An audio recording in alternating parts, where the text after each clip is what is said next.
Welcome to another great edition of the Lap Down. I am your host, Greg Farmer, and with me tonight is JP, Brett, Eli, and a newcomer, Kat. How are we doing tonight?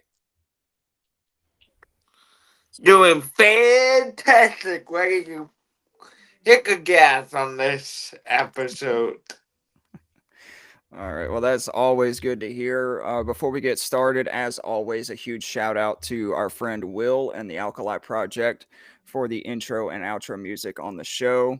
Will was on the show a couple weeks ago, and he did say that they just released some new stuff. So go check it out wherever you get your music. So before we get started, Kat. Oh no, we lost Kat. Oh, okay. Well, if she comes back in, we'll talk to her. Um, So we had some breaking news right off the press earlier today. Raja Karuth will go part time for JRM driving the 88 car in 2026. And JRM is starting to fill out their driver lineup for 2026. And it is as follows. Um, Splitting the one car, we talked about it a couple weeks ago, will be Connor Zilich and Carson Kvapil. And then you have Justin Allgaier full time in the 7, Sammy Smith full time in the 8, Rajah Caruth, as I just stated, part time in the 88, and then Ross Chastain and SVG running a split in the number 9 car. Starting with JP, how do we feel about Mr. Rajah Caruth making the jump from trucks to Xfinity next year, and what would be considered, if you look at the stats this year, the best car in the Xfinity series? So, bravo! It's time. It's time for Walter Carew to move up. Uh, Even though it's part time, we don't know how many races he'll do. But I am looking forward to that guy. Um, Getting some scores in that thingy. Um, uh, that before mentioned, I don't think we mentioned that they will have a new sponsor for uh the Saturday series on the show. But I am looking forward to see what he can do. Um, who the cookie fish for that effort, we don't know yet. I'm hoping it's the one called Cookie right now because I think that would be the best fit. But we'll have to wait and see. Yeah, I don't think Rodney Childers is going to crew chief 2 cars No, next no, year. the one called Cookie right now. Oh, yeah, I'm not sure on that. They haven't announced anything as far as crew chiefs. Brett, what are your thoughts on Raja coming up? I believe it's time for him to get a little bit of a shot. I know he's not running full time, but he's proved himself in the truck series with a win. He's I think him being in junior motorsports equipment will kind of help him develop under junior, under Allgaier, and under Chill. Even though he's not going to be the crew chief of his team, he can still, with his experience, kind of help push him along. Oh yeah, I agree. Raja is like an unbelievable talent. um, I know he won Vegas earlier this year in the Truck Series. Has he won another race this year? Not that I I don't. Yeah, I don't think so. But he is running for the championship in the Truck Series. That says a lot. Um, what about you, Eli? Um, I definitely think he deserves a shot in the Xfinity series to prove his talent. I'm conflicted in a way. I mean, I think more truck series practice wouldn't hurt by any means, but at the same time, I guess the best reference I can really kind of point to this is, and it's not a direct reference, but when Daniel Suarez went and won the championship in Homestead in the Xfinity Series, everybody wanted him to have a shot in Cup. He took a premier ride, I believe, at Joe Gibbs Racing. Is that correct? Looks to be correct of the facial expressions, of everybody. And he didn't do anything. So if Rajah doesn't succeed in top tier JRM equipment, it's not because of the equipment. It's just not. But I definitely think he deserves a fighting shot to prove himself. I do. I don't know if he's ready for that move just yet. Well, keep in mind this is his second full-time year in the Truck Series because he ran the 24 last year and then jumped in the 71 this year for Spire. Yeah, I mean, I the Truck Series is so hard to gauge in a way too. I mean, you're either a dominant force or you're not. It's just the way it shakes out, it seems. But no, I mean, I do definitely agree that he deserves a fighting shot, and I'm happy that he is getting a part-time ride with JRM. That's great equipment. So we'll see. If he goes out there and wins the races, and have they like released a schedule for what races he's running, or No, nothing but from? Okay. the way that I see it possibly happening is whatever races he's not in the 88, he might be running the 17 for Hendrick. Okay. But that's a guess on my part because he did run a few races for Hendrick earlier this year. Right. But I will have to. It all depends on what crew chief they give him. They don't want That's to true put. too. They don't want to put him with a guy who's never crew chief in the Xfinity Series or has never ran good in the Xfinity Series.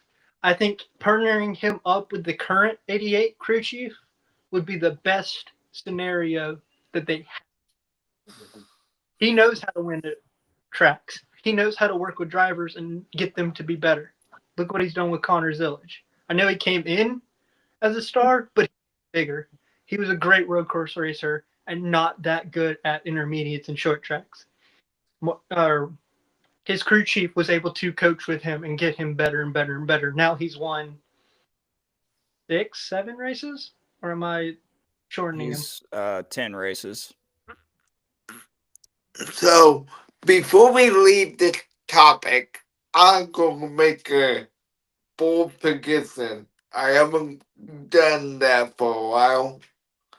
And I believe Washington will win 2 races next year. And it's going to be both Daytona races.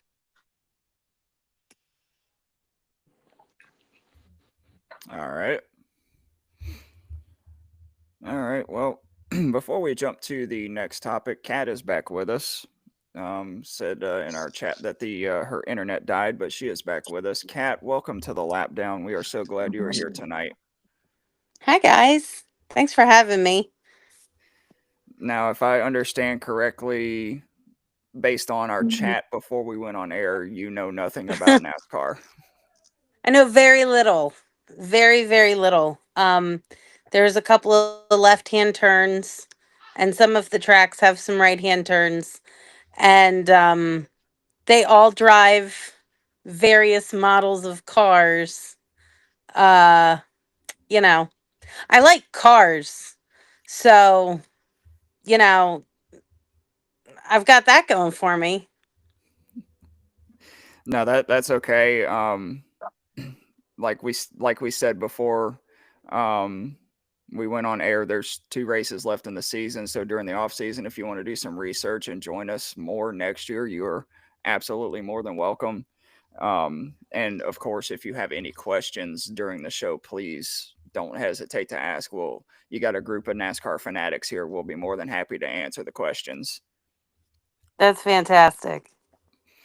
All right. Well, jumping to our next off-track topic, Eli, I know you said not to bring his name up before we went on air, but I got to bring his name up. Kyle Busch has a crew chief for 2026. It is Jim Pullman, who is currently the crew chief for Justin Allgaier in the Xfinity Series. Now, me personally, I think this is a great move because Jim previously worked at RCR.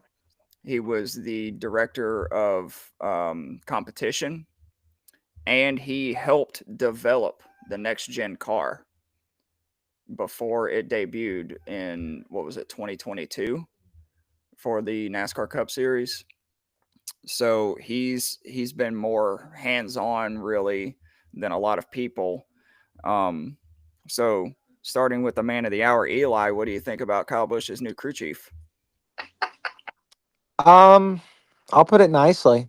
I'm so happy that Randall Burnett has no association with the 8 team going forward. And I'll leave it at that. I have nothing else more to say on Randall Burnett. He has made the last 7 to 8 calendar months for me a living hell. I have nothing else to say. I think we could have taken a bag of rocks and put it up there and put a headset on it, and by my God, it would have been better. We had so many shots this year with potential, and he just takes it and puts it straight in the toilet and flushes it and watches it go down the drain. I can't take it anymore. I'm so happy to have this man a part of RCR.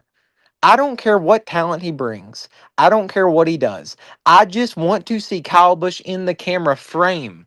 I don't care where he's at. I just want to see him on the TV, not 2 laps down. I like the change. All right. Well, we just had an Eli crash out on the show. I think that's a first.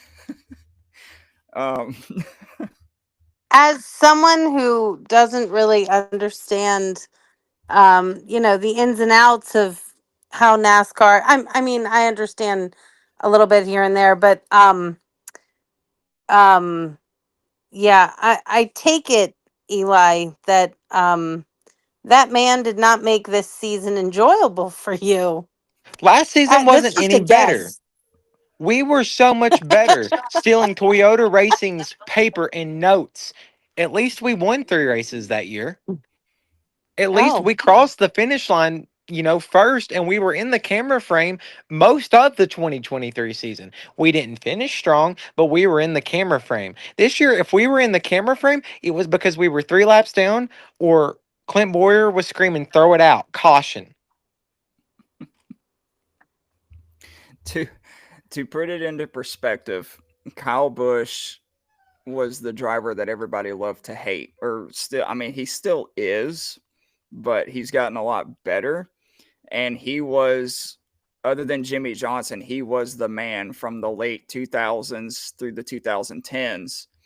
And he has not won a race since 2023. If that explains anything, oh, Kat.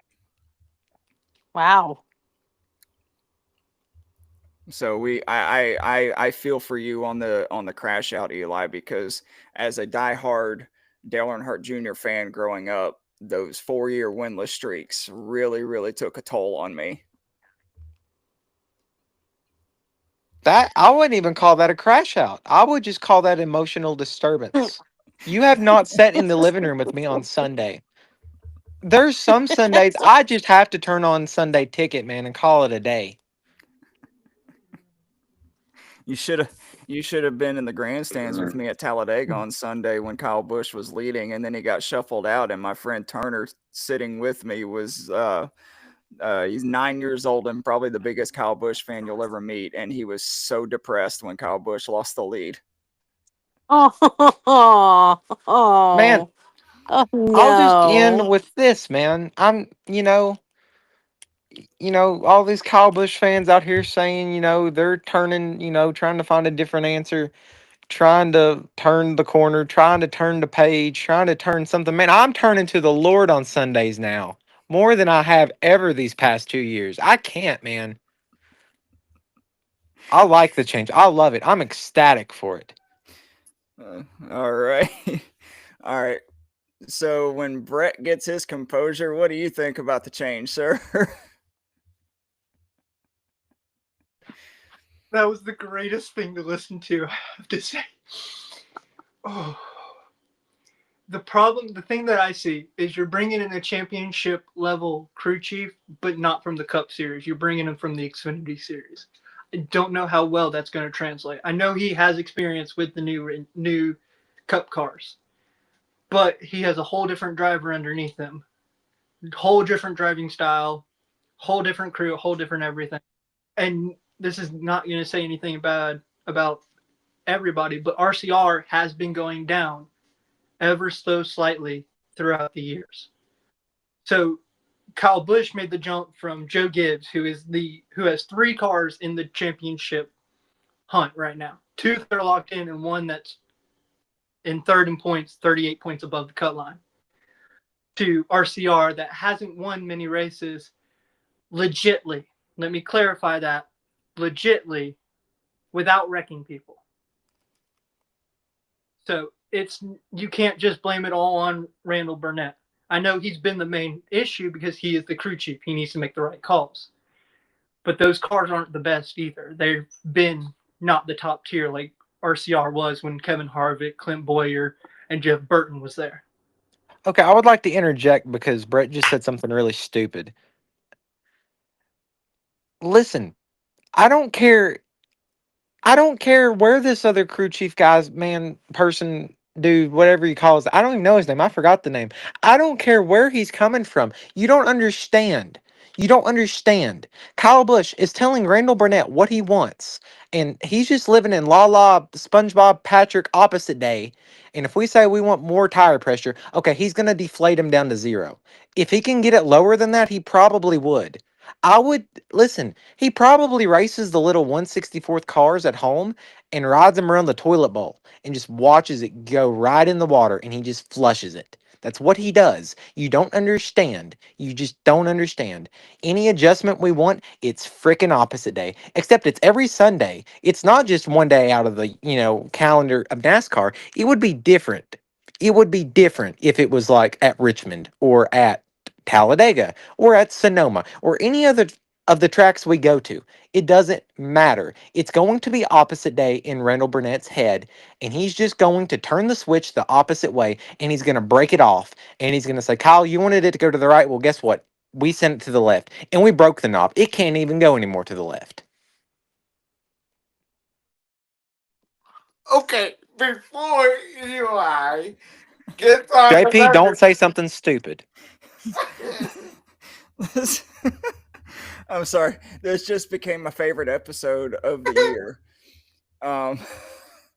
Okay. JP, please choose your words carefully on this. But what do you think about Jim Pullman coming to crew chief for Kyle Busch in 2026? Barbara, it's time to hit the gas and pulling on Kyle Busch because Randall Burnett, I saw your history. You had your time with Tyler Reddick, and those were some good times. But you went and got a champion, and you can't turn him into a 2-time champion? What the heck are you doing? Kyle Busch is a 2-time You were champion. doing great right up in there until the end. We won 2. I know 1 has an asterisk beside of it, but everything else you said was correct. I really like that. It's time to hit it's time to hit some other pedal other than no pedal because I'm not even for sure we have a gas pedal. I really don't know what is in these pieces of junk that we're putting out on the track. I don't know what they are, but what JP said was awesome. Jim Pullman.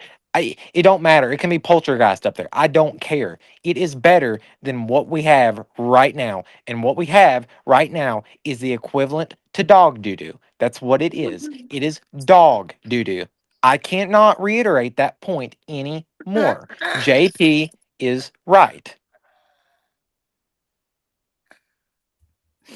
All right. Well, to add to that, you said Randall Burnett, you may be history, JP. Randall Burnett's been history for 2-3 weeks now. because Andy Street is the crew chief right now for Kyle Busch. And This guess is what? not history. This And is guess- infamous. This is Oh. infamous. This is Oh, what this is. This is like Kanye and the Kardashians, okay? That goes down as history, but we see how that turned out. They're all crazy and they don't work right. This is how Kyle Busch is right now. He's living up in the Kardashians. Let's ask let's just finish out these questions and go on to the next subject because I cannot beat a dead horse anymore. Randall Burnett is flat. Well, I just want to say 2 weeks since Randall Burnett's been replaced. And guess what? At Vegas, Kyle Busch finished in the top 10. This week at Talladega, guess what? He led laps and started up front. We're in the camera frame. All right. Well, Kat, do you want to add anything? I think I have learned more about NASCAR in the last 15 minutes than I have learned in all my life just from Eli. Just from Eli. So thank you, Eli. Thank you for You that. have not only learned about NASCAR, Kat, you have learned about chronically ill depression. That is what you have also learned about. I knew about that one already. I'm an Oriole fan, okay?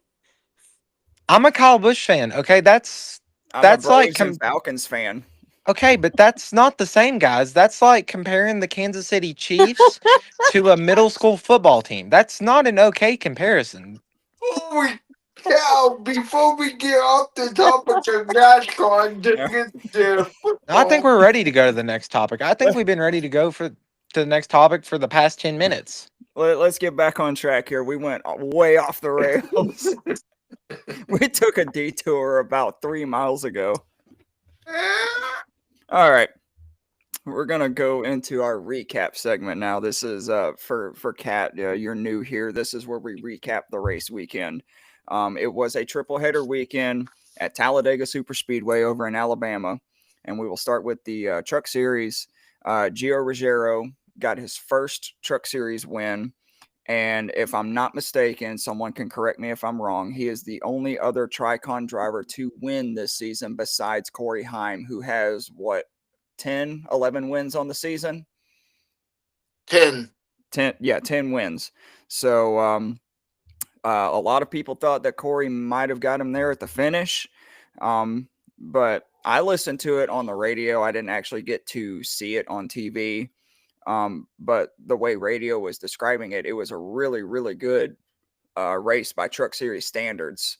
You had the scary incident with Norm Benning and the fire. Luckily, he got out. He's okay. But JP, what were your thoughts on the truck race on Friday? Oh, heavens, Betsy. When I saw that fire from Norm Benning, I thought, man, is there anything else that can go on for an underfunded team? Because let's be realistic.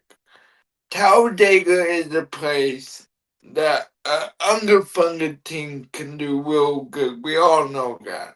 So Norm Benning doesn't usually do that well, but he's one of those teams that can have a good run, and I just feel for the guy, because right when you think you're going to have a good run, you have a big fiery explosion and get on TV for the wrong things. Well, I don't know if Norm Benning was going to win that race, but I'm not saying that, but I'm just saying he got robbed of a maybe top 15 run, maybe top 10 run. Who knows? We'll never know. yeah, I mean, well, with Talladega, anything is possible. But Brett, what about you? So, just going back on JP's point, he's a small funded team. he just lost a truck because of this fire, more than likely, especially an engine or something like that.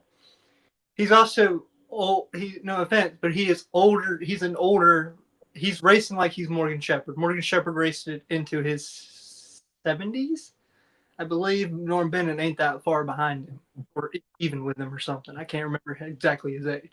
But him having to jump out of the car is not big, like easy to do with him being as old as he is.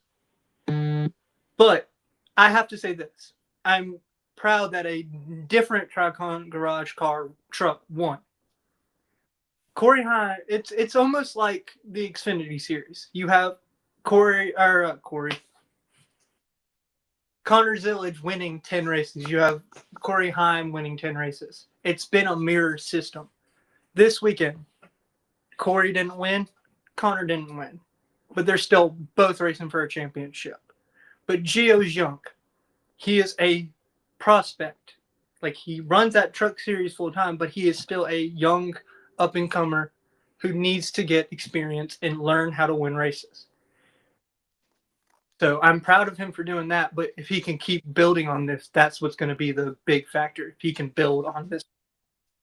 So let's have a little bit of a debate before you go, Brett. I mean, Greg. So what I hear you saying, Brett, is that the 17 in your eyes did a fantastic job. Well, I want to debate with you. Do you think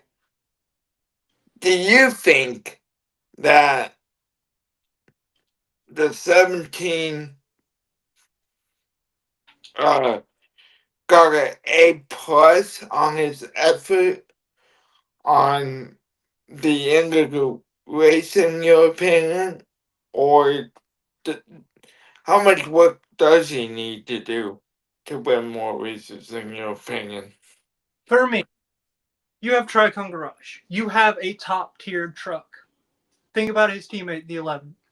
They're two different drivers, but they're still driving similar equipment, almost the same equipment. Tricon's not going to bring the 11 being A+ equipment and the 17 being C+. They're going to try to bring all their trucks to be A+ equipment. So what I'm saying is he's won a race now. I believe this is his first race of his career, win of his career. It all on what he does with that win. Is he going to use that win to get better and win more? Or is he going to fall back on that one win and basically stagnate? That's what I'm saying. It depends on what he does with this win. Is he going to use the momentum that he has from winning and beating his teammate who has 10 wins, which nothing against Gio. It's Corey Heim. He is running the best of the equipment back there. He is running that truck series. The truck series runs through him. But Gio took the same equipment and won a race. If he can expand on that and win more races next year or the end of this season, where he wins either Martinsville or Phoenix, or goes back in and wins Talladega next year, it would be an improvement for him to be able to run that car and be able to prove that he deserves to be in a top-tier ride. Does that make sense? It makes perfect sense.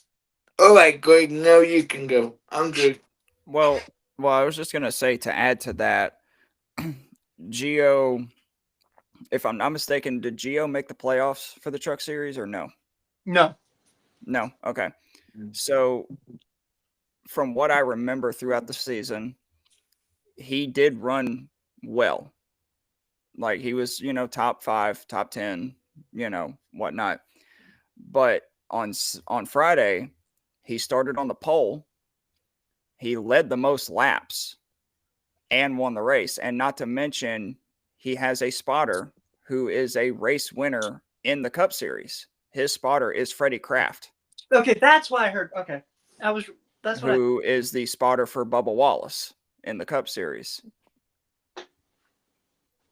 So, I mean, I think Gio, like I'm a fan of Gio. I've been wanting him to succeed. I think he finally, like him, his crew, spotter, crew chief, whatever, they finally put together the perfect race, and it came at the most, what many fans would say, the most random track in NASCAR.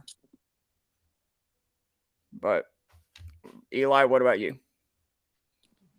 Not gonna lie to you, I don't know what the question was. I went to go get a bottle of water and I came back to JP debating. It's just getting your thoughts on the truck race on Friday and Gio Ruggiero getting a win.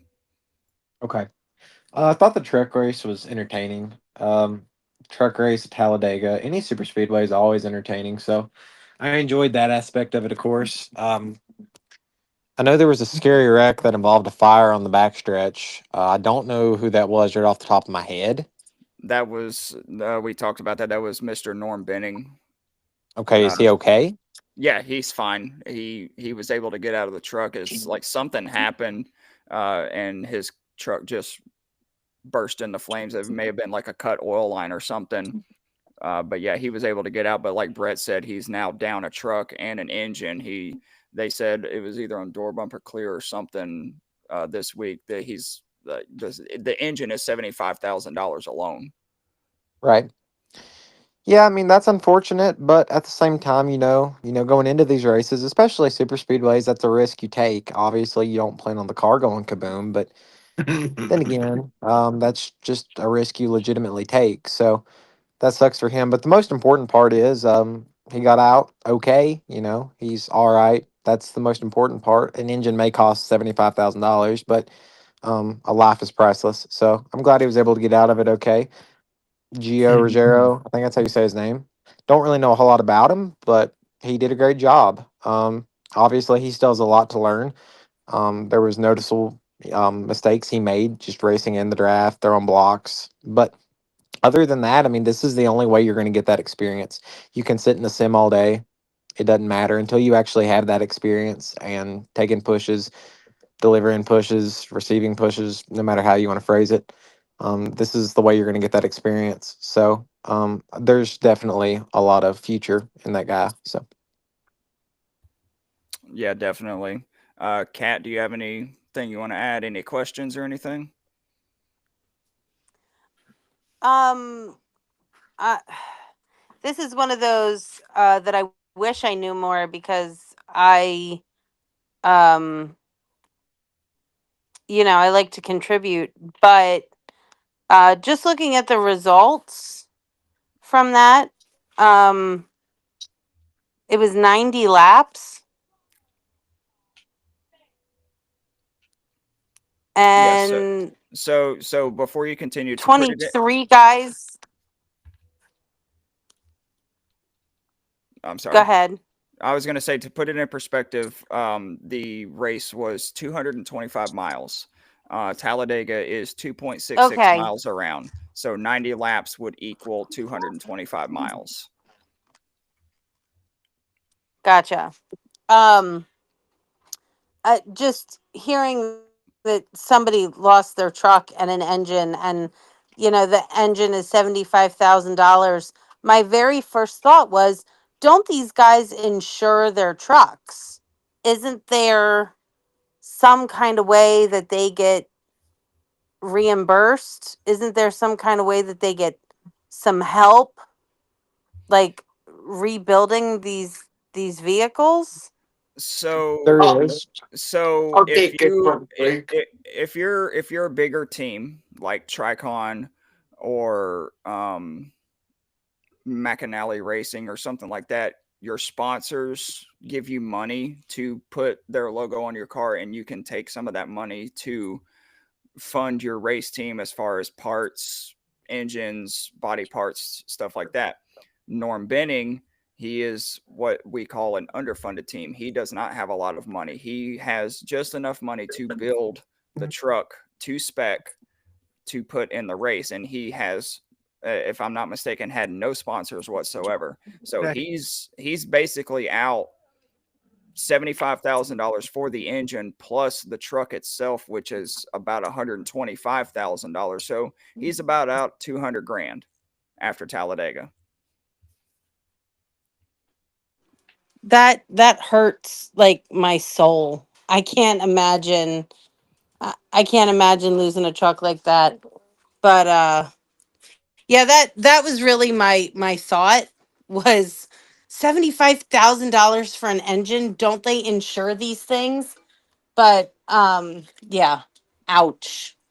So the What? best way to explain it, and the best way I can think of explaining it, you race Talladega because Talladega is a racetrack that is you expect the unexpected. You're not. You could have a wreck within 10 milliseconds of you hitting somebody. You hit them the wrong way, they go spinning. It could collect the entire field. It's a risk you have to take.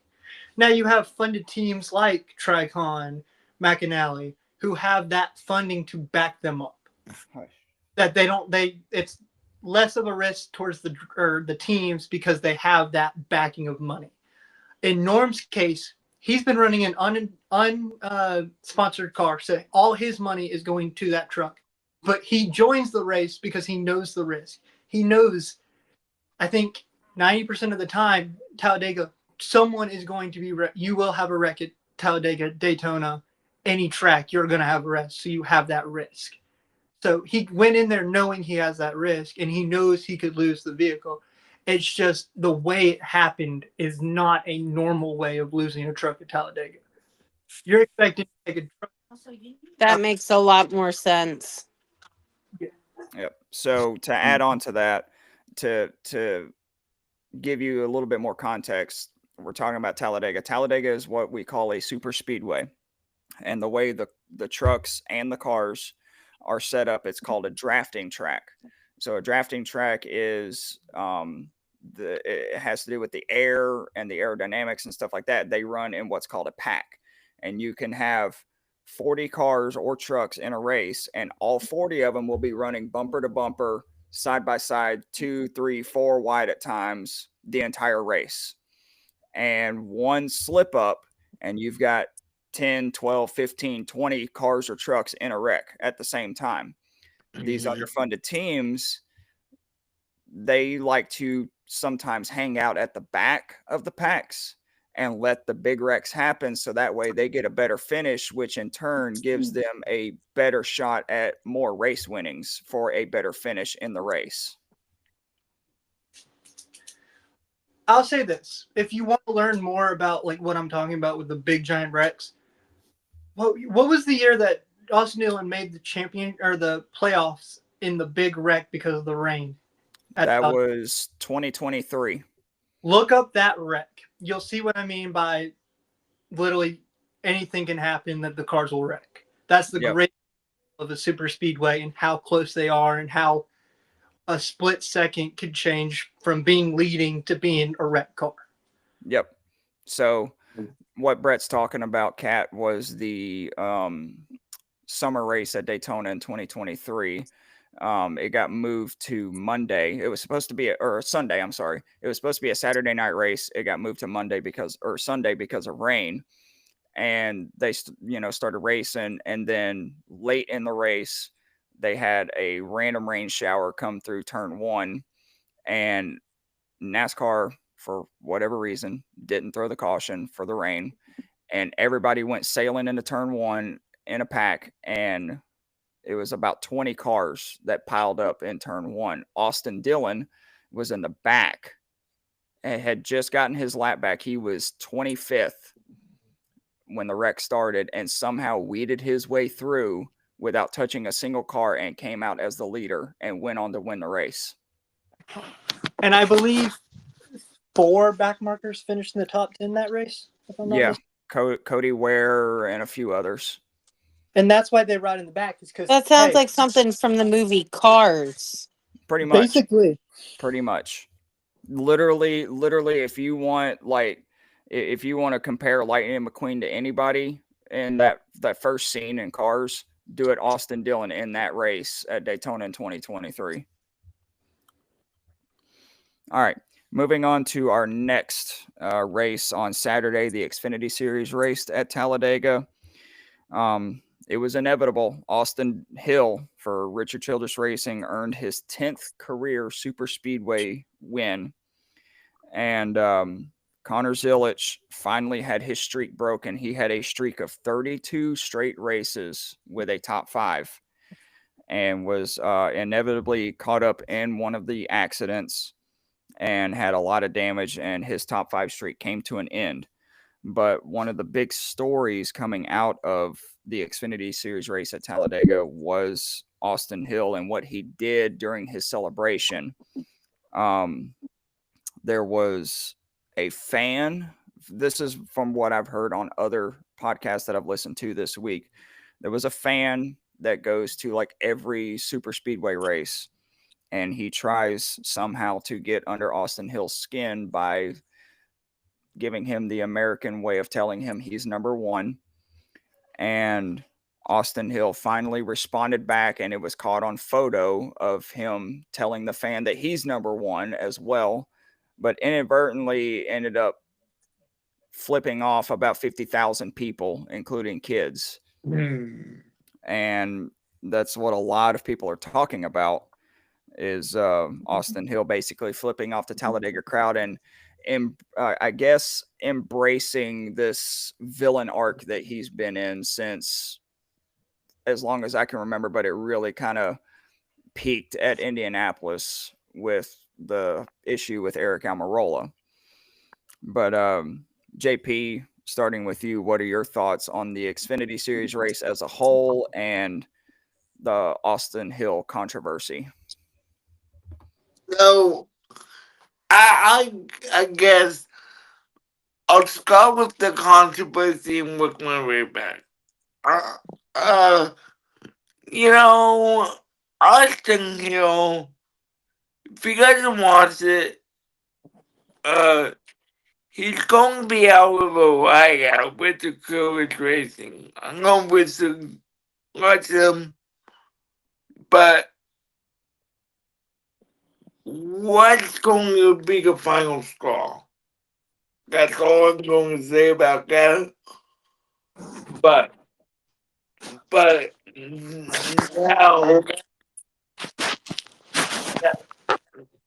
now I'm going to say, other than that, the race was pretty tame on Saturday.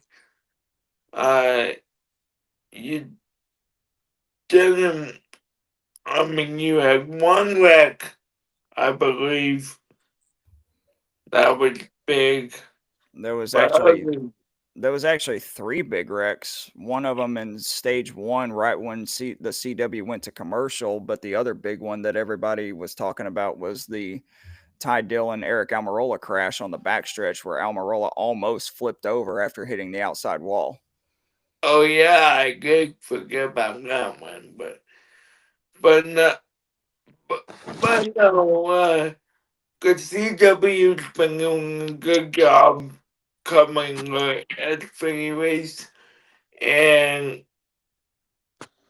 Connor Gillis will win the championship. I mean, the 88 team will win the Drivers' Championship in a couple weeks' time. No ifs, ands, or buts about it. All right, well, we'll see what happens. Brett, what about you? So I was looking at the finish. I was just looking at the finishing order of the Xfinity race because I wasn't able to watch it. But the hit by Eric Almirola, who's not a regular in that series, he is a part-time driver who is a lot older than the normal people who shouldn't be taking hits like that. That brings me back to a memory of Brendan Gaughan going up and over, but the same sort of thing. But one thing I have to say is the Austin Hill thing. I know he's trying to get into his villain arc, but there's a different way of doing it. Kyle Busch and Hamlin knew how to do it the right way. The way he's doing it ain't going to make him a fan favorite later. He's just going to be hated. It's going to hurt his momentum. It's going to hurt him getting a cup ride, a good cup ride. Going back to my point with RCR, it's not a good cup ride. I know he's still in it, but going to RCR ain't going to Hendrick, ain't going to Gibbs, ain't going to Penske. Mm-hmm. What he did, in the eye of the owner, that's not the right way of doing things. I know there's a fan that gets under his skin. There's different ways to handle a situation like that. But I have to say this, and this is my last point. Going back to being the small funded teams at Talladega, the 70 car, he finished 8th. He normally doesn't finish that high. So him being able to be up there is just proving that any car can win if Hill is not leading the race. But still, that's what I'm saying is Hill could have went by it a different way. That's all I'm saying. All right. What about you, Eli? I'll be honest with you. I turned on the channel for the race on Saturday. I had the flu at the time. I woke up, and I saw Austin Hill standing on the finish line there, and I thought I was living in a nightmare. I really didn't know what was going on, and then I kind of woke up and checked my surroundings, and sure enough, it was, and that was unfortunate. As far as Austin Hill not being the fan favorite, things like that. Do I know people? Not going to name names. Not going to say if I've participated in these activities or not. I would never do anything like that. I've never flipped him the bird or anything like that the American way. I've never thrown bush lights over the fence at it. I mean, terrible things that are being done to him. I don't understand who would do something like that. I don't know. Not me. But going back to the gesture there he gave, it just blows my mind in a way, man. Because if that would have been Chase Elliott who would have done it, he would have been a different story. But since Austin Dillon did it, I saw a post on Facebook about it. That's actually where I first saw it, and the Cupcake Committee and the Minivan Mafia, they're all on there commenting, "This is why I don't take my child to a NASCAR race. I would never expose him to this, blah, blah, blah, blah, blah." And they are the same parents who take their kids to the Talladega infield, the Boulevard, undisclosed things going at the Boulevard. Not going to get into that because that's just a El Negatory there.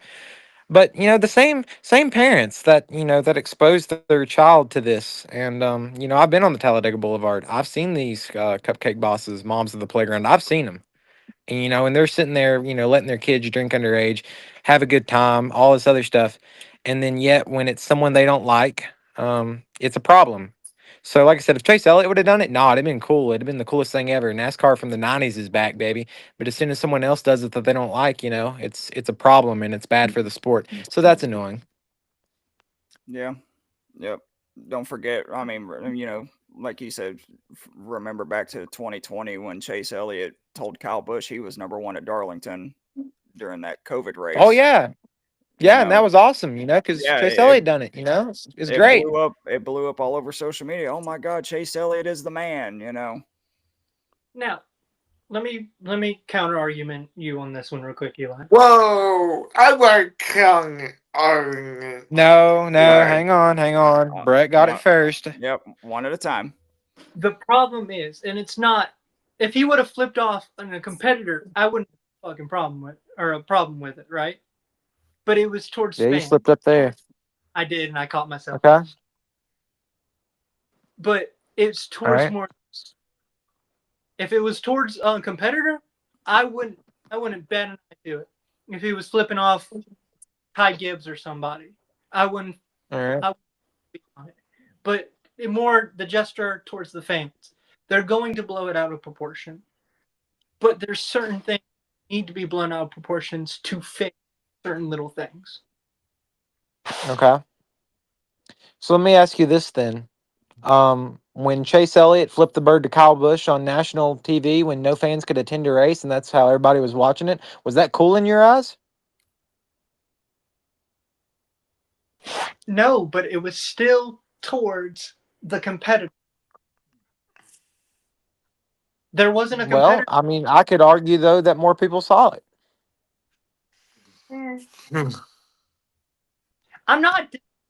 I'm just. Okay, are you trying to be a mom of the playground here, or are you trying to say that that's not the correct way to enter your villain arc? It's not the correct way to enter your villain arc. Yeah, I would 100% agree to that. Yeah. That's my argument. It's not was the gesture he did was right. It was just the way he went about it. You get Yep. And I mean to go back to your previous point though, you said Kyle Busch, this is the way he entered his villain arc and he did it the right way. I would argue that Kyle Busch did it the wrong way, okay? We got suspended at Texas, okay? We killed Ron Hornaday Jr. Now, did he deserve it? Oh, absolutely. No, Absolutely, no, 110%. no, he didn't. 110% deserved it. 120. If I could give him a rating for that race, I would say A plus. If I could go higher, I would. technically, the lap car was the problem. Yeah, the lap car was the issue, and Hornaday washed up the track. Anyways, go back to this. He entered his villain arc already when he spun Almirola at Indy. That's when he entered his villain arc. The same way Kyle Busch did to Ron Horn. But Well, Kyle- no. Kyle Busch entered his villain arc at Richmond when he hooked or spun. I guess it was Junior, and you got all the rednecks in the stands, with 8's tattooed to their arm, going insane.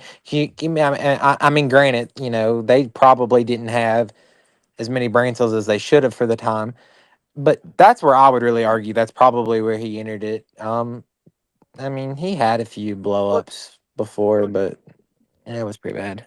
let me ask this. Has Kyle Busch ever flipped off the fan? Well, let's see. Hang on. He's gotten into multiple arguments with a fan.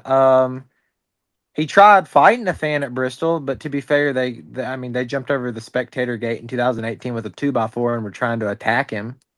I would But also probably argue that was a Junior fan too. But what I'm saying is, did he drive around the track and flip off the entire grandstands ever? Has Hamlin done that? No. You see what I'm saying? His villain arc is in a different way than the other are setting it up to be. Does that make sense? I see what you're saying. I just agree to disagree. And that's fine. All right, JP, what's your counter argument? Well, Brett kind of schooled my finger there, so good job, Brett. All right. Well, then with that, we'll move on to Sunday, the Yellowwood 500.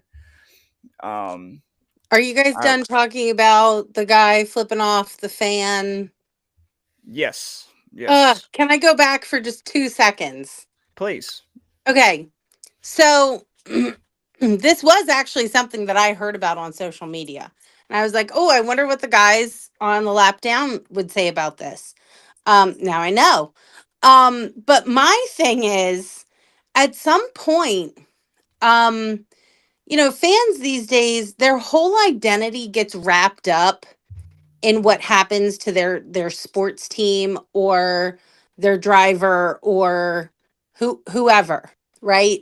People like their whole week depends on what happens over the weekend with their sports team.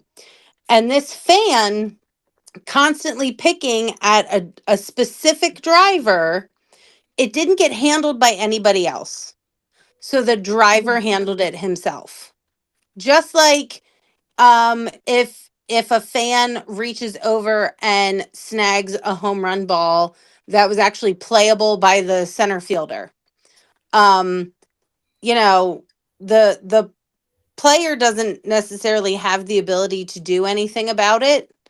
But usually Major League Baseball will ban the fan for the rest of their life from participating in any Major League Baseball games. It sounds like NASCAR did not take any measures to prevent this fan from harassing this driver. And I'm gonna use the word harassing because if it were any other person in any other situation, that's what it would have been called. And I feel like, these people, yes, they are public figures. We hold them to this standard that we shouldn't hold them to, I might add. And the guy didn't get punched in the face. He didn't shove him. He didn't dox him. You know, none of us know his phone number or his address that I know of. Who knows? Maybe one of those minivan moms found it. But that, like, it got handled in a situation where the poor driver, who is human, had a moment. And big. So, you know, to me, it's like, I don't know. At some point, we have to protect these people who are doing the driving and the sports stuff for us. And it doesn't sound like he was protected at all. I understand exactly where you're going with this, but what my point is there's different ways of handling a situation. You can handle it with, hey, he can bring this up to his team owner, who will bring it up to NASCAR, right, and take it that way. But to just blatantly flip off, I know he's flipping off that one fan, but you have thousands and thousands and thousands of other people who have no idea what's going on, no idea what's going on with that driver and that fan. That basically he just did all he trying to figure out words, but he flipped them off for no reason. Like, they had, like, a 9-year-old fan could be in the fan, or little kid and get flipped off, and then people get upset because of one person's actions without knowing the full story, which we don't know the absolute full story of what's going on. We have the one. No, finish. I was just gonna say one quick thing, and no, just finish. I'm gonna make it quick. You finish.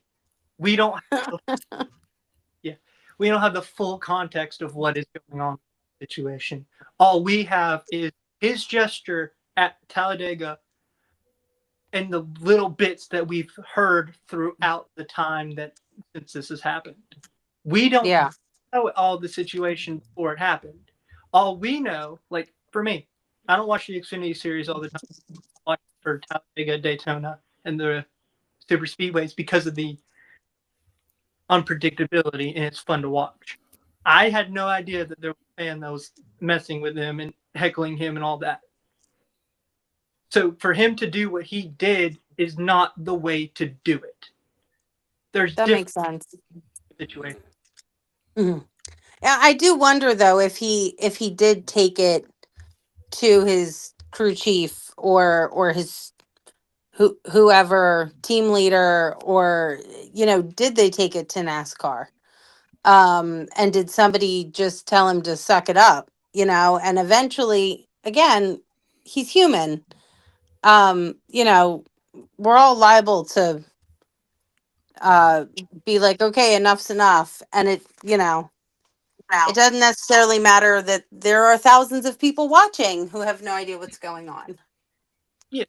I would like to say this though. With that being said, though, you know, physical altercation. I mean, if Austin Hill went and jumped the guy, or if that guy went and jumped him, I mean, obviously that's a clear line. You know, with the guy that fought Kyle Busch in 2018, he got arrested, rightfully so.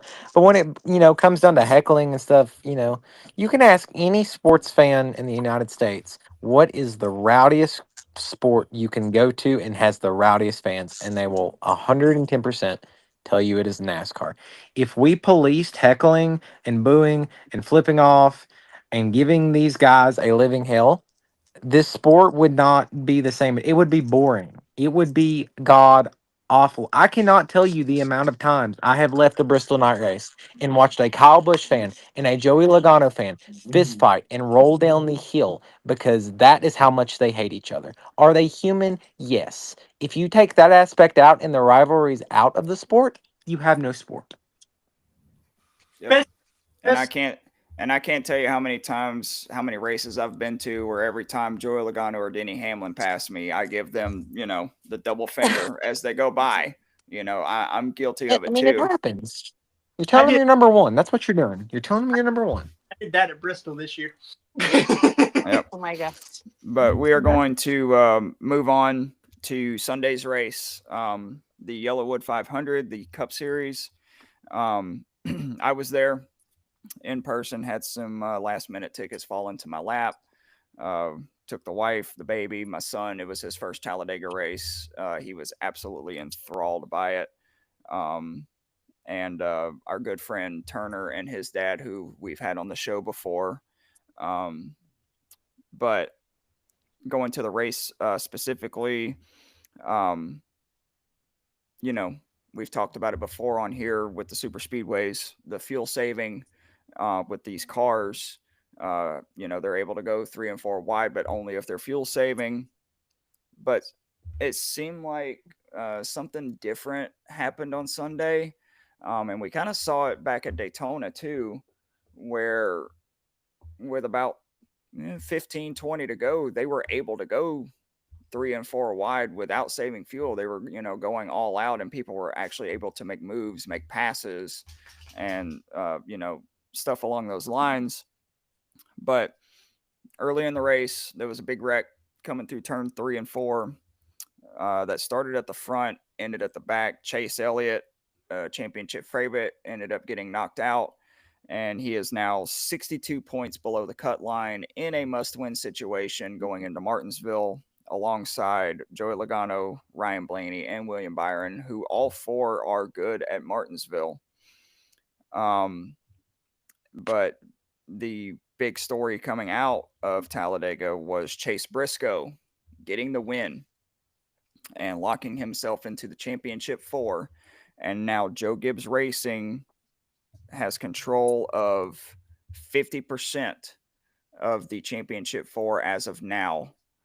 Along with Denny Hamlin, who got the win at Las Vegas last week, career win number 60. We didn't have a show last week. Congrats to, I know most of us don't like him, but congrats to Denny on 60 wins. That is an incredible accomplishment. But my question to you guys regarding the finish, and you guys can give your thoughts on the race too, obviously, but we've seen kind of flashes in the pan with Chase Briscoe when he was with Stewart-Haas Racing in the 14. He got his first career win at Phoenix, and then he had that Hail Mary win at Darlington. Is Chase Briscoe finally proving that he belongs in the NASCAR Cup Series with what he has accomplished just in 2025? Starting with JP. I say I give Case Briscoe a 100% chance that he wins the championship.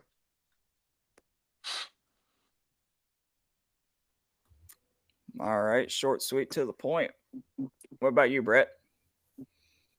Okay. So 3 things I'm going to say. Briscoe proved himself to be able to run this Cup Series car when he raced for Stewart-Haas Racing. It was a team that was going downhill, and he was able to win in their cars. He did beat Kyle Busch for it, but it's still a win. So I keep piss-shotting at him. I will have to say this: the wreck that took out Elliott was my driver's fault, and I feel so bad for Elliott fans. But for him to win, I think he's won twice or 3 times this year. Elliott? Briscoe. This would be win number 3, I think. But he was able to lock him. The first year in that Toyota car, first year with that team, he's already won 3. He has proven himself up and beyond that he deserves that 19 ride. He's done better than Ty Gibbs in the same equipment. All right. Eli?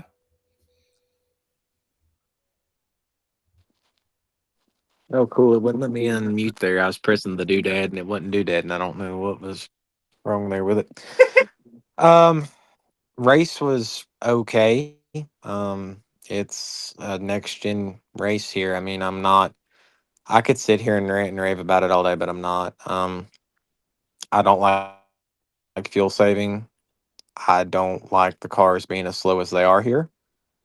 I kind of like what Tony Stewart's idea was, to be honest. I mean, I'm not calling for the car to be unsafe, but maybe it would be a good idea at this point. I don't know, but I'm just not a fan of super speedway races with the next gen car. Are you Um, talking about his idea? I Still, they yeah, I mean, I don't feel like we wrecked enough cars. I really don't. We didn't really have a big one. I like seeing the big one. Usually, my driver's caught up in the big one, but I mean, at the same time, I don't feel like we really wrecked enough cars. It felt boring. We were fuel saving, and Chase Briscoe deserved it. Ran a good race. Don't have anything to say about that. I like the Yellowwood 500. I really like the logo. I think it's better than what the Geico logo was or the Jack Links logo. It's pretty and it's yellow, but other than that, I mean, wasn't really all impressed. All right. Well, I will add to the wreck portion of the race. Yes, Brett, your driver did cause it. He gave Noah Gregson a push going through the corner, which obviously, if you have half a brain, is a no-no at the super speedways. But to add to that, they were also going over the tunnel, which there is a bump in turn 3, which will get the car squirrely. And I want to say what our good friend Ryan posted in the chat earlier today. AJ Allmendinger took a hellacious hit into the outside wall. Now, he tried to continue on to get to pit road. He drove right past us. We were sitting right off of turn 4. And he drove right past us. And then all of a sudden, boom, his car burst into flames. And so as he came to a stop, he kind of spun, and his car was, pointed cattywampus. And he got out of the car and was laying on the track because, one, smoke inhalation. 2, he got the wind knocked out of him in that hit.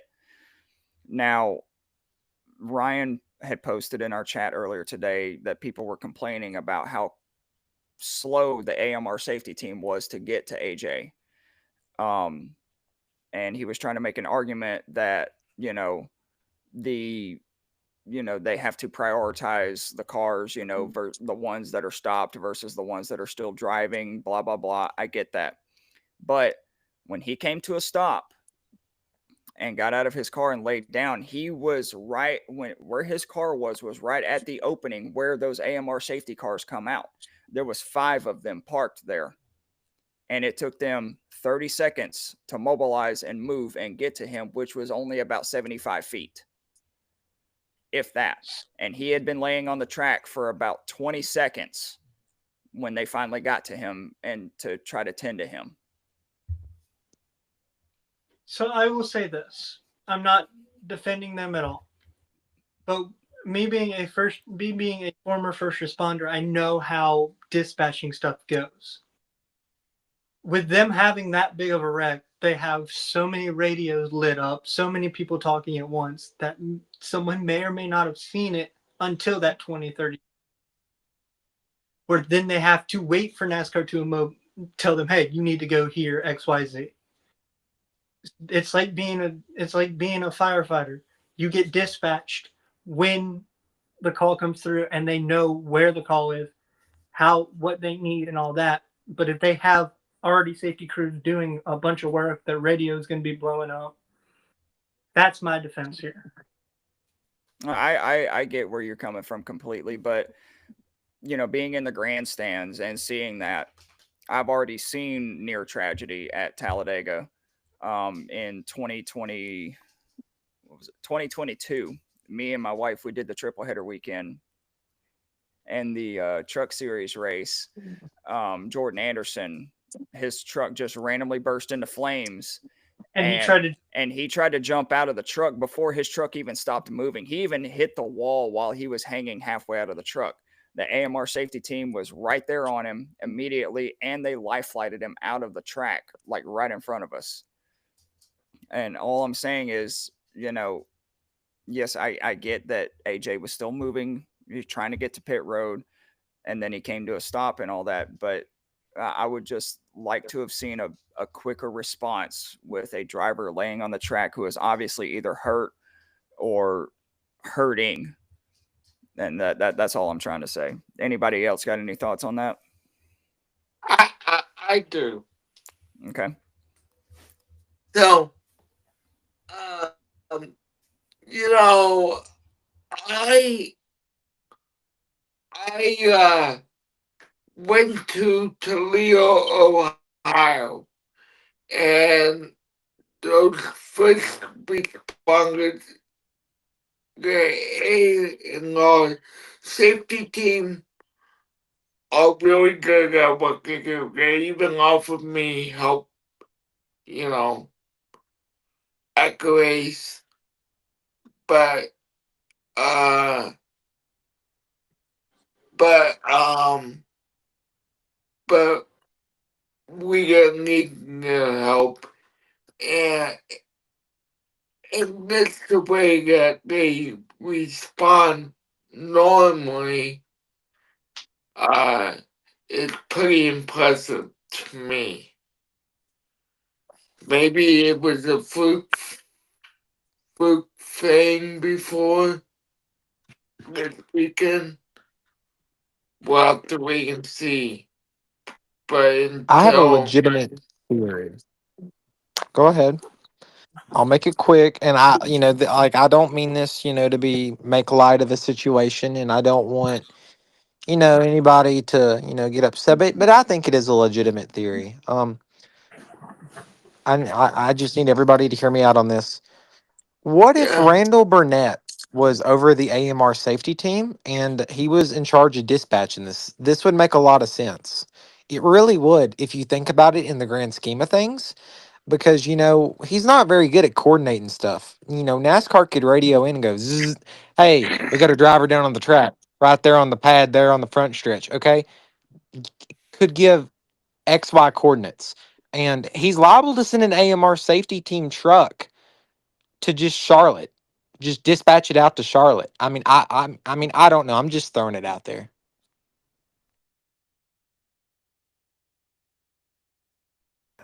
Oh man, Randall Burnett is catching so much shade tonight.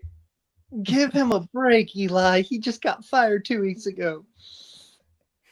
Well, not if he's working for the AMR safety team. He's not. That's the theory. All right, I don't have any more comments. well, I will say this about Randall Burnett. He will be calling as a crew chief in the Cup Series, so we'll see if he gets needed a change of scenery or whatever. Is that like legitimate? Did like is JP is he right? That is correct. Randall Burnett is going to Trackhouse in 2026 to crew chief for Connor Zilich.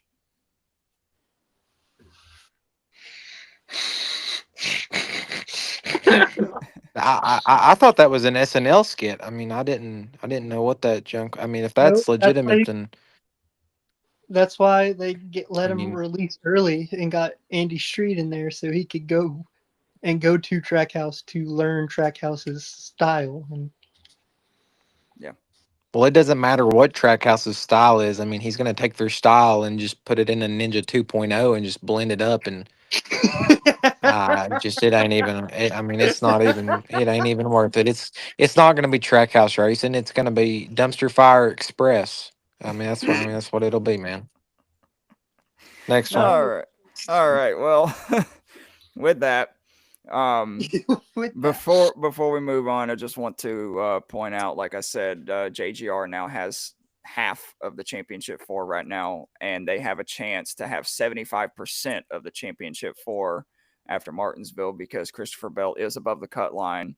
And as long as there is no winner from below the cut line, it would be Kyle Larson and Christopher Bell in the final four.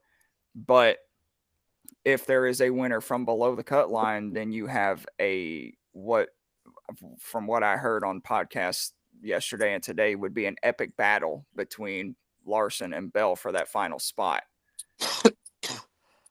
1 point separates them right now at 38 and 37 points above the cut line. That is correct. And, you know, we've seen Blaney. He's won the last 2 fall races at Martinsville. Chase Elliott won Martinsville in the 2020 season when he won his championship. You know, William Byron has won the spring races at Martinsville. And who am I forgetting? Joey Logano. Lord help us if he wins Martinsville and gets to Phoenix. It's an odd number year. He ain't gonna win it. We'll see. We'll see. I'm just saying, if a Penske driver makes it to Phoenix, they're winning the championship. I'm sorry, they're so good there. But moving on to our next segment, it's time for green flags and black flags. And for our new listeners out there, green flags is something about the race weekend that we liked, and black flags is something we did not like. And we will kick it off with JP. All right. So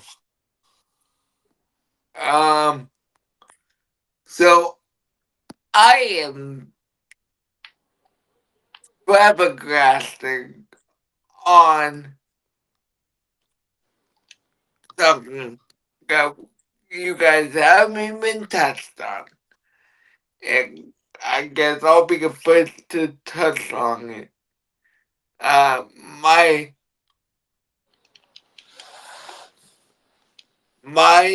green flag goes to the finish we saw in Skays. I believe it's number 2.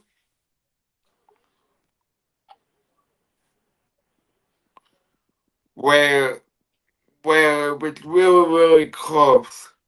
We saw some great racing towards the end of the skates, so that's why keep the skates racing in. If you tell me who won the stage, I can tell you what stage it was. I think he's talking about the Ty Gibbs Reddick, which would have been stage 1. Stage 1. Yeah, that was stage 1. Yeah. It was all Monster Energy up front. Yep, all Monster Energy. I know my buddy that loves Ty Gibbs will love me saying this. He thought he was going to win his first race. I thought he was going to win his first race. So, yes. Ty Gibbs gets my green flag for his good run in Talladega. Now for my black flag. My black flag has to go to the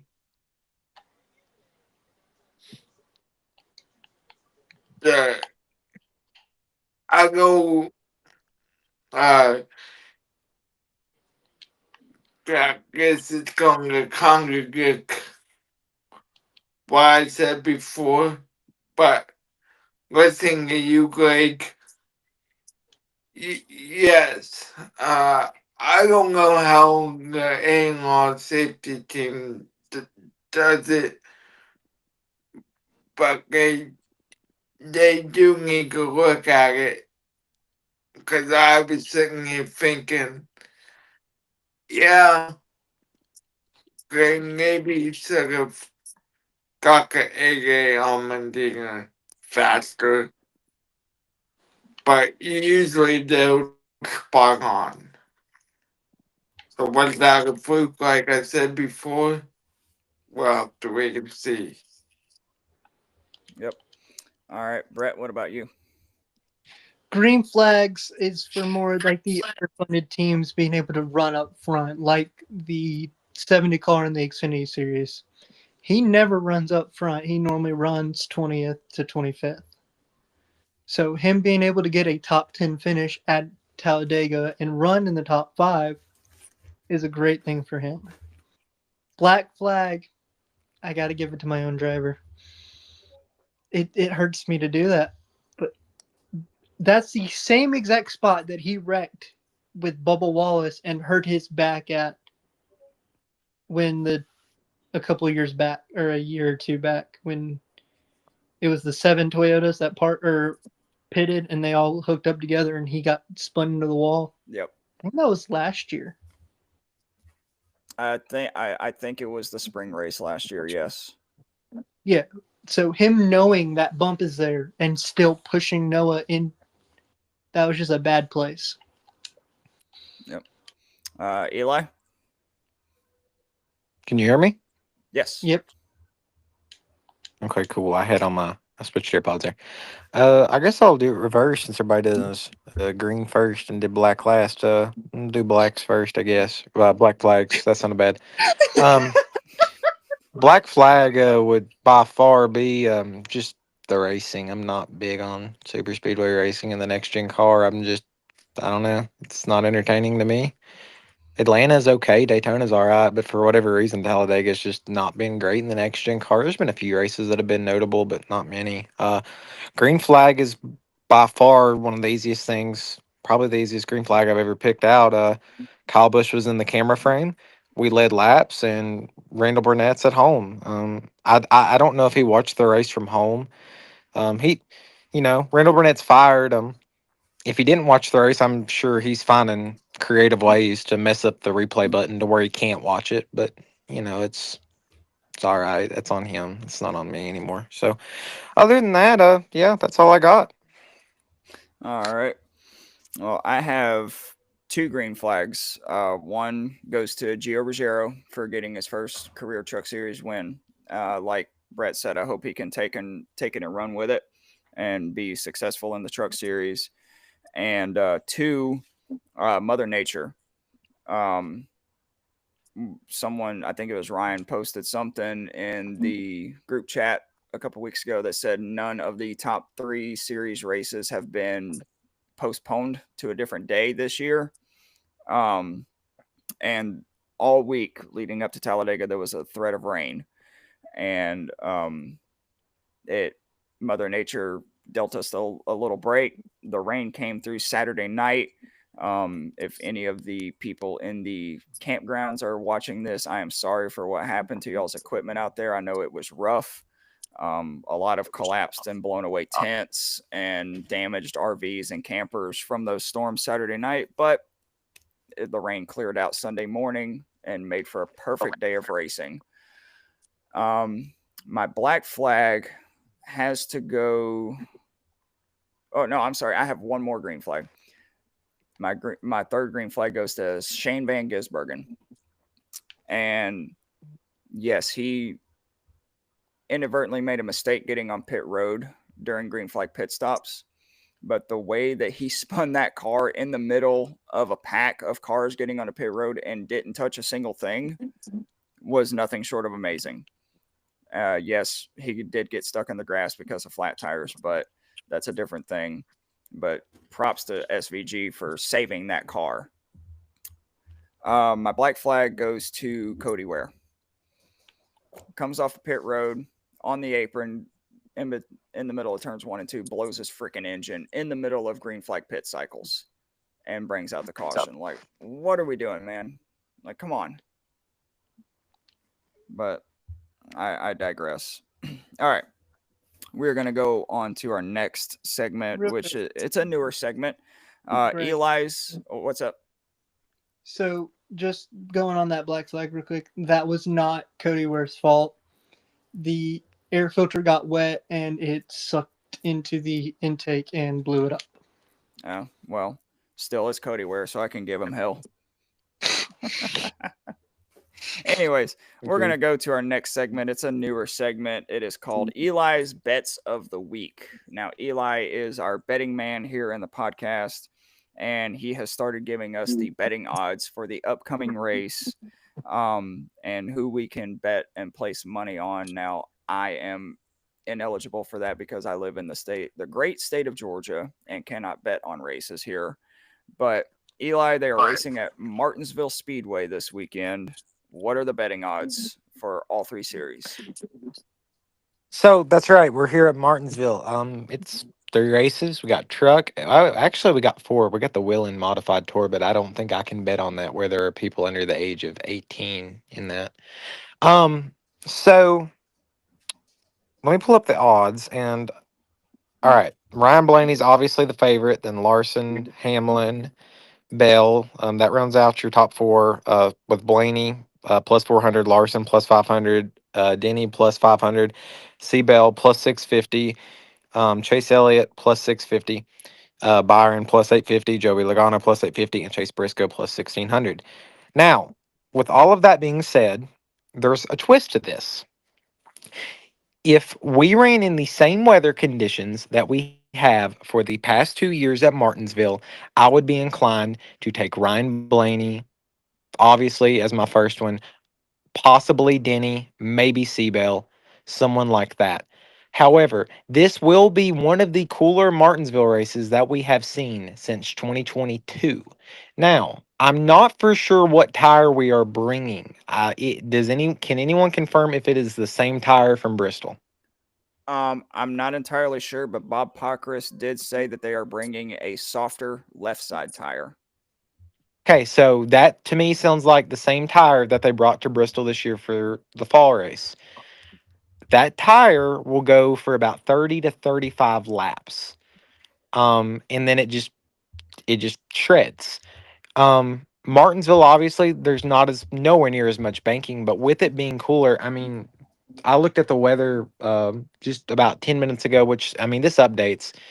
We could actually be talking about a little bit of rain too on Saturday. I don't think it'll affect the race as it is starting at 7:30 this time. We actually get a night Xfinity race. It doesn't start at 4:30, so that's awesome.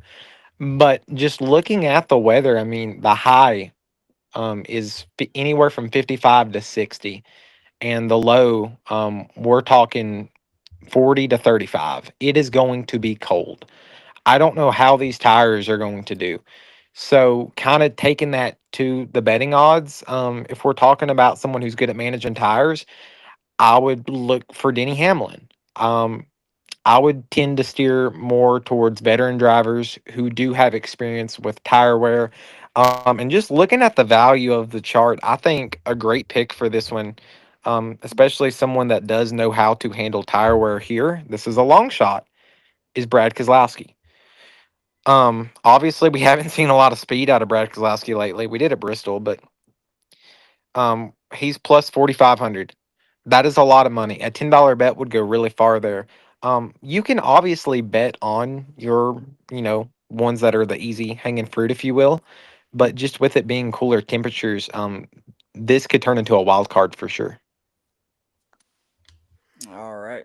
Well, thank you for that, Eli. And if you live in a state where you can bet and gamble on NASCAR races or any sports, please always remember to gamble responsibly. Um, but that's a great segue into our next segment. They are racing at Martinsville Speedway this weekend, the short track. It is a cutoff for all 3 series to determine the championship 4 for all 3 series. And it is shaping up to be, especially on Sunday, a heck of a battle for those final 2 playoff spots in the championship 4. But with that, we are going to make our picks for Martinsville. Now, JP's dad, Kirby, got the win with Chase Briscoe at Talladega. And I will tell you right now, I have not updated points as of yet, but leading into Talladega, the top 6 were separated by 7 points. So it is going to be tight going into Martinsville and possibly Phoenix after this weekend. But I have our names on the wheel of randomness. Eli, yes, your name is on there. You can make a fun pick. As I've stated before, you will be joining the race picks lineup next season, starting at the Clash at Bowman Gray. But I am going to make the first spin of the wheel, and it will land on none other than Mr. Eli. All right. I really don't want to take the low hanging fruit, but I honestly don't think it'll matter just because of the weather and the softer tire.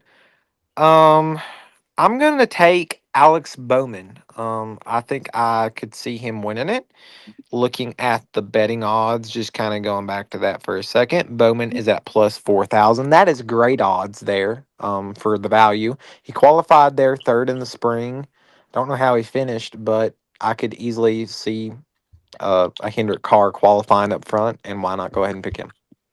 All right. Well, he is a former winner there, and he is somewhat good at managing his tires if it comes to a tire management race. And you picked my favorite driver, so thank you. Cool. All right. Next pick goes to me. All right. Well, as I stated before, I regretted not taking the low-hanging fruit at the Roval. So I am taking the low-hanging fruit this weekend at Martinsville. I'm taking Ryan Blaney. Darn. Next pick goes to Mr. JP. All right. We are topic on Mr. Dicky Hamlin's bandwagon this week. All right. Didn't pick Larson. I'm shocked. All right. Final spin of the wheel goes to Brett. That was shocking. I'm gonna do a pick that I don't normally do. I'm gonna go with the Toyota of Bell. He has so much to gain and so much to lose. He could run horribly and get eliminated just by a new winner. So he has to run his best. And last year he missed it by 1 point. So it's not like he's a bad Martinsville driver. I remember he had that walk-off win a couple years ago too with the Chastain wall ride. Yeah. I forgot he won that. Yep. That got overshadowed by the whole Chastain thing. So But- Bell's a solid pick. All right. Well, we're going to go into our final segment of the night. It is time for a little bit of trivia. Now, our good friend Jamie is not here tonight, so I will be covering trivia for him.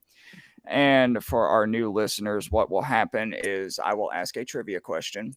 All three guys will answer, but only Brett and JP are eligible for the points. If they get the question correct, they get a bonus point added to their race picks total. If they get it wrong, I get the bonus point. Now, a couple weeks ago, me and JP were tied in points going into Talladega until I got the bonus point. So I took sole possession of second place. And a couple of weeks ago, I asked the trivia question, how many drivers had gotten their first career win at Las Vegas? I'm going to flip it around. Here's the trivia question.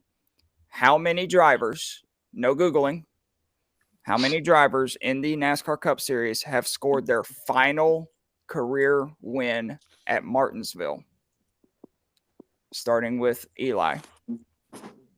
Okay, so I know for starters, Gordon did in 15. I'm trying to go down the list. 19, there was not one. Let's see, 20 was Elliott. 19, 18, 17, let's see, 15, 14. I want to say one or two. I know it's not many. I'm gonna say two because I feel like someone else has gotten one. I want to say it was within the COT era, but I don't know. I'm gonna say two. Okay. JP? I'm sticking with Ugo. Since Vegas tonight on the lockdown, so All right. Brett, do you have a guess? I want to say, hold on. Gordon 14 or 15. I'm going to say 5. All right. Well, I can tell you right now that the person who guessed correctly is JP. It is one, and that is Jeff Gordon in 2015 when he scored his final career win to lock into the championship 4. So we all knew that one. I just couldn't remember if there was any more. Yep. So JP will get the bonus point again. So congrats to you, Mr. JP.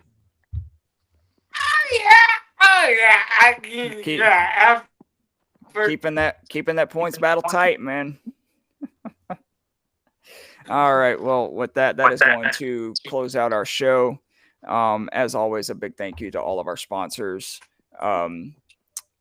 Sleeves, Century PC, Smackin' Sunflower Seeds, Bulletproof Coffee, Fubo TV, Fanatics, Circle B Diecast. Don't forget, go to circlebdiecast.com, promo code LAPDOWN for $5 off at checkout.